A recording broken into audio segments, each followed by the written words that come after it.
Kar Hala, Yahweh, Bahashem, Yahweh Shai, Brakat Yahweh, Brakat Yahweh Shai, Brakat Yahweh, Brakat Yahweh Shai, Brakat Yahweh, Brakat Yahweh Shai, the water, above the law, called Kadash.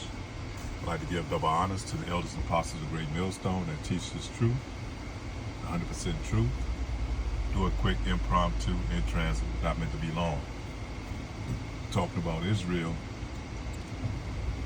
and things that are about to unfold here in Babylon the Great.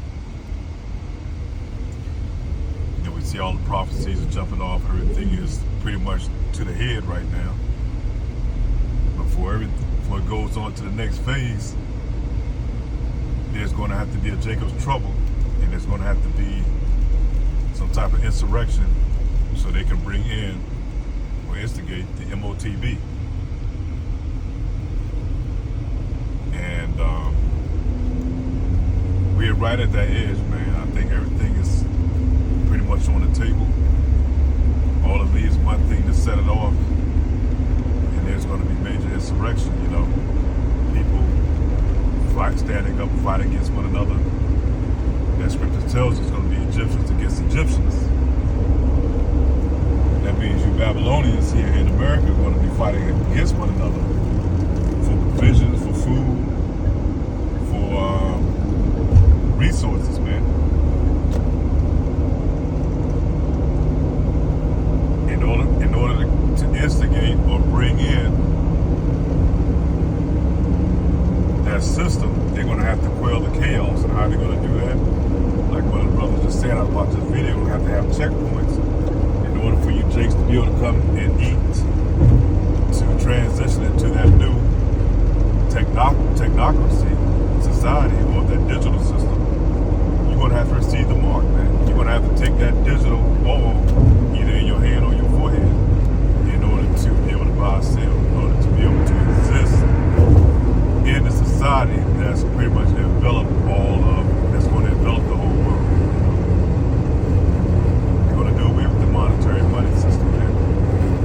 They're going to totally do away with the dollar. And you're no doubt going to have to definitely go to your enemy for one of everything, which we already do now. But this time it's going to be more about control. You're going to be able to control whatever you do, whatever you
blinded by gross darkness, man. That's why this devil's able to run circles around them. But you can see, those of us in this truth, man, being able to see these things is happening. Be able to see the wicked for who he is, and his tricks and his plans and things that he come up with. And that's by the spirit of Ruach Kodesh, man. That's pretty much it. It's not being